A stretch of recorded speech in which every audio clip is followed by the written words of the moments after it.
Friends, आपका स्वागत है मेरे चैनल पर। इस वीडियो में मैं आपको जो हमारा फर्स्ट ईयर का सब्जेक्ट है प्रोग्रामिंग फॉर प्रॉब्लम सॉल्विंग, इसके इंपॉर्टेंट टॉपिक बताने वाला हूँ और इंपॉर्टेंट क्वेश्चन भी बताने वाला हूँ कि किस तरीके से आ सकते हैं। तो आपको ये वीडियो फुल वॉच करनी है। चलिए अब वीडियो को शुरू करते हैं।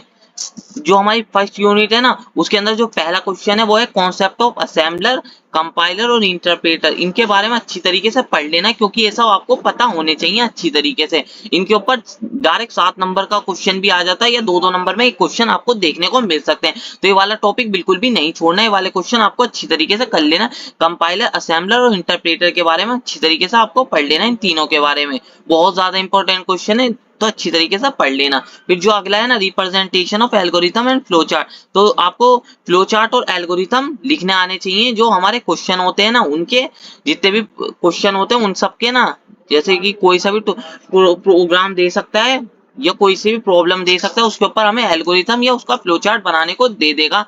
और यस के अलावा भी आपको सूडो कोड भी दे सकता है, तो सूडो कोड भी आपको कर लेना है। और इसके बाद हमारा जो थर्ड क्वेश्चन है वो सिंटैक्स एंड लॉजिकल एरर्स।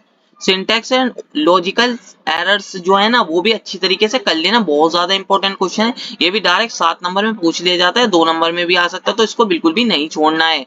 तो इसके बाद डेटा टाइप्स। डेटा टाइप्स भी आपको पता होने चाहिए, क्योंकि आगे प्रोग्राम में भी यूज होएगा डेटा टाइप्स का। तो ये 7 नंबर में भी क्वेश्चन आ जाता है, 2 नंबर में तो पूछेगा। इसको तो अच्छी तरीके से 7 नंबर और 2 नंबर के लिए आपको कर लेना है। बहुत ज्यादा इंपॉर्टेंट क्वेश्चन थे। और इसके बाद जो कंपोनेंट ऑफ सी, तो ये वाले जो 4 क्वेश्चन है ना शुरू के, ये बहुत ही ज्यादा इंपॉर्टेंट क्वेश्चन है। शुरू के 4, जो शुरू के 4 है ना, कंपोनेंट ऑफ सी, ये भी 7 नंबर में डायरेक्ट क्वेश्चन आ जाता है, तो इसको भी अच्छी तरीके से आपको कर लेना है। इसके बाद जो है ना, ऑपरेटिंग सिस्टम के बारे में आपको पता होना चाहिए। और आगे तो वैसे आपको सब्जेक्ट भी देखने को मिल जाएगा सेकंड ईयर में, पर फर्स्ट ईयर में आपको, अगर आप कंप्यूटर साइंस से हैं तो आपको सेकंड ईयर में इसका सब्जेक्ट भी मिल जाएगा पूरा का पूरा ऑपरेटिंग सिस्टम का। वैसे आपको ऑपरेटिंग सिस्टम के बारे में पता होना चाहिए क्या है। और फिर इसके बाद जो अगला टॉपिक है हमारा, स्टोरेज क्लास। तो इसके ऊपर जो है ना क्वेश्चन या तो 7 नंबर में बन सकता है, 2 नंबर में बन सकता है। ज्यादा चांसेस 2 नंबर के हैं, 7 नंबर के कम है। तो इसको भी अच्छी तरीके से आपको कर लेना। और ऑपरेटिंग सिस्टम के भी जो चांसेस है ना, वो भी आपको 2 नंबर में, 7 नंबर में कम है। तो इनको इस हिसाब से आपको कर लेना है। ये सब टॉपिक आपको कर लेना है फर्स्ट यूनिट में। आप चलते हैं सेकंड यूनिट पर। सेकंड यूनिट में ना, और एक चीज मैं आपको बता देता हूँ, आपको ना जो प्रोग्राम है ना वो बनाने आने चाहिए, क्योंकि प्रोग्राम कोई सा भी आ जाता है। वैसे मैंने प्रोग्राम कुछ दे भी दिए हैं जो ज्यादातर रिपीटेड होते हैं आगे के यूनिटों में। और वैसे आपको प्रोग्राम बनाने आने चाहिए इसके अंदर, क्योंकि ये एक प्रोग्रामिंग लैंग्वेज है और प्रोग्रामिंग ही सब्जेक्ट है। इसके अंदर प्रोग्राम बहुत ज्यादा भी कभी कभार देखने को मिल जाते हैं, तो प्रोग्राम आपको बनाने आने चाहिए। इसके बाद यूनिट 2 आ जाते हैं। यूनिट 2 में ऑपरेटर प्रेसिडेंट एंड एसोसिएटिविटी। तो आपको ऑपरेटर प्रेसिडेंस एंड एसोसिएटिविटी के बारे में पता होने चाहिए। डायरेक्ट 7 नंबर में क्वेश्चन आता है, बहुत ज्यादा इंपॉर्टेंट है। ये 2 नंबर में शॉर्ट में पूछ सकता है, पर 7 नंबर के लिए वाला क्वेश्चन बहुत ज्यादा इंपॉर्टेंट है। इसके बाद जो हमारा अगला है वो टाइप कन्वर्जन। ये वाला जो क्वेश्चन है ना, ये भी डायरेक्ट 7 नंबर में आ जाता है, तो ये भी बहुत ज्यादा इंपॉर्टेंट है। ये आपको 2 नंबर में भी देखने को मिल सकता है। तो इन सब क्वेश्चनों को आपको अच्छी तरीके से कर लेना, बहुत ज्यादा इंपॉर्टेंट है। टाइप्स ऑफ ऑपरेटर, ये तो उससे भी ज्यादा इंपॉर्टेंट क्वेश्चन है, तो इसको भी आपको अच्छी तरीके से कर लेना। 7 नंबर में डायरेक्ट देखने को मिल सकता है, तो ये भी आपको कर लेना अच्छी तरीके से। 7 नंबर में डायरेक्ट देखने को मिल जाएगा। इसके बाद जो हमारा फोर्थ को जो क्वेश्चन है ना, वो है if else statement and nested if else statement. तो आपको इफ एल्स स्टेटमेंट के बारे में पता होने चाहिए, और इनसे रिलेटेड प्रोग्राम जो आते हैं ना, प्रोग्राम भी बनाने आने चाहिए आपको इफ एल्स से रिलेटेड। तो ये टॉपिक बहुत ज्यादा इंपॉर्टेंट है, आपको ये वाला टॉपिक अच्छी तरीके से पढ़ लेना और प्रोग्राम भी देख लेना है इससे रिलेटेड जितने भी है। और स्विच स्टेटमेंट भी आपको कर लेना, और इससे रिलेटेड प्रोग्राम है ना, वो भी आपको एक बार देख लेने हैं। तो आपको वैसे प्रोग्राम बनाने आने चाहिए, पर स्विच स्टेटमेंट अच्छी तरीके से कर लेना। 7 नंबर में डायरेक्ट क्वेश्चन आता है इससे भी, और नेक्स्ट से भी बहुत ज्यादा इंपॉर्टेंट है इस वाली यूनिट से ये दोनों। और आपको वही लिख रखा है मैंने, ऑल प्रोग्राम्स इस यूनिट के देख लेना अच्छी तरीके से, क्योंकि कोई सा भी प्रोग्राम आ सकता है।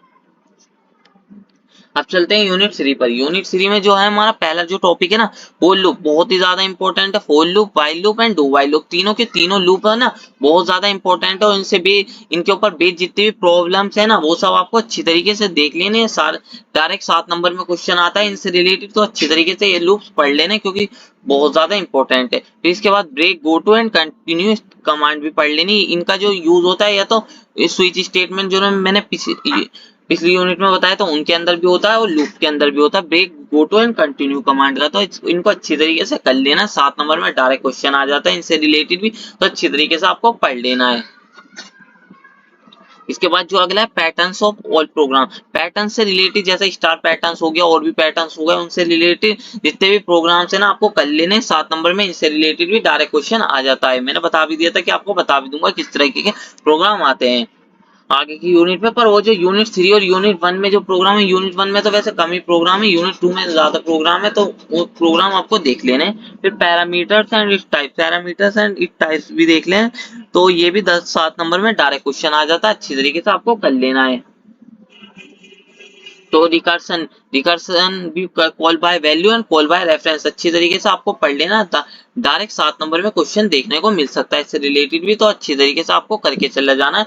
और फेबोनाची सीरीज और पैलिंड्रोम और आर्मस्ट्रॉन्ग का इसके ऊपर रिलेटेड जो प्रोग्राम है ना वो देख लेना। डायरेक्ट इनसे रिलेटेड एक प्रोग्राम 7 नंबर में देखने को मिल सकता है इन तीनों में से कोई से एक से। तो ये तीनों प्रोग्राम आपको बनाने आने चाहिए। तो ये तीनों प्रोग्राम भी आपको देख लेना। अब चलते हैं यूनिट 4 पर। यूनिट 4 में जो है ना पहला जो एरे, एरे रिप्रेजेंटेशन, एरे के बारे में आपको सब कुछ पढ़ लेना। 1D एरे, 2D एरे सब पढ़ लेना आपको अच्छी तरीके से। 1D एरे भी होता है एक, हमारा 2D एरे भी होता है एक, हमारा 3D एरे भी होता है। तो देख लेना आपको ये सब एरे भी, 2D 1D 2D और 3D एरे। 3D एरे के कम चांसेस रहते हैं, पर 1D और 2D तो अच्छी तरीके से देख लेना। 3D भी आप देख लेना। वैसे ये तीन एरे आपको अच्छी तरीके से पढ़ लेने, 1D 2D और 3D एरे।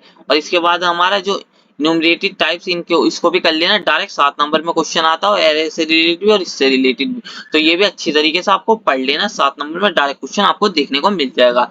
और इसके बाद ना मैट्रिक्स प्रोग्राम देख लेना आपको, एडिशन एंड मल्टीप्लिकेशन का, ये भी डायरेक्ट 7 नंबर में प्रोग्राम देखने को मिल सकता है आपको।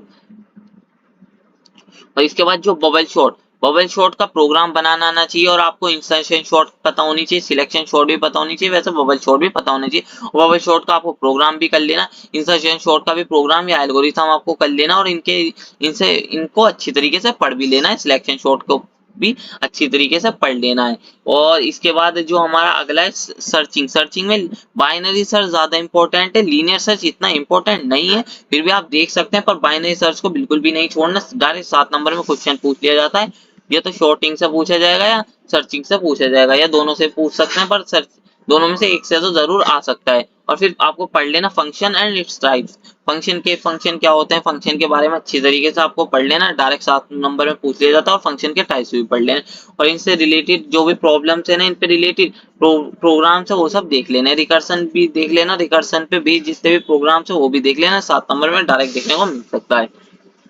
इसके बाद चलते हैं अब फिर यूनिट 5 में। यूनिट 5 में अब जो पॉइंटर और पॉइंटर की एप्लीकेशन, ये भी अच्छी तरीके से आपको पढ़ लेना। 7 नंबर में डायरेक्ट क्वेश्चन आ सकता है, तो पॉइंटर की एप्लीकेशन पे आ जाएगा या पॉइंटर के बारे में पूछेगा और उसकी एप्लीकेशन भी पूछेगा। बहुत ज्यादा इंपॉर्टेंट क्वेश्चन है इस यूनिट से, डायरेक्ट 7 नंबर में देखने को मिल सकता है। इसके बाद मैक्रोस, मैक्रोस की इसकी डिफाइनिंग एंड कॉलिंग दोनों आना चाहिए, बहुत ज्यादा इंपॉर्टेंट है। 7 नंबर में आपको डायरेक्ट देखने को मिल सकता है, बहुत ही ज्यादा इंपॉर्टेंट। और डायनामिक मेमोरी एलोकेशन तो इनसे भी ज्यादा इंपॉर्टेंट है। मैलोक, कैलोक और रीएलोक के बारे में पढ़ लेना और इनको अच्छी तरीके से देख लेना। इनके प्रोग्राम भी देख लेने कि इनके थोड़े थोड़े से प्रोग्राम देख लेने कि किस तरीके से यूज होते हैं, तो ये 7 नंबर में डायरेक्ट देखने को मिल सकता है आपको। और फिर इसके बाद types of files and mode of access, types of files और मोड ऑफ एक्सेस इनके देख लेने। 7 नंबर में इनके ऊपर भी डायरेक्ट क्वेश्चन मिल सकता है, कम इंपॉर्टेंट है।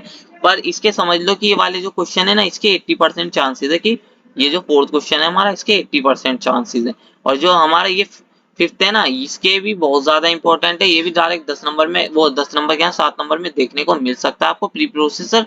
तो ये भी आपको बहुत ज्यादा इंपॉर्टेंट है, सब कर लेने। और इसके जो लिंक लिस्ट है ना, इसके 50% चांसेस है कि कम ही देखने को मिल सकता है आपको। इसको पढ़ लेना है बस, इसके ऊपर प्रोग्राम प्रोग्राम नहीं देखना आपको, इसको पढ़ लेना। 50% चांसेस है कि देखने को मिलेगा, इतना इंपॉर्टेंट नहीं है ये।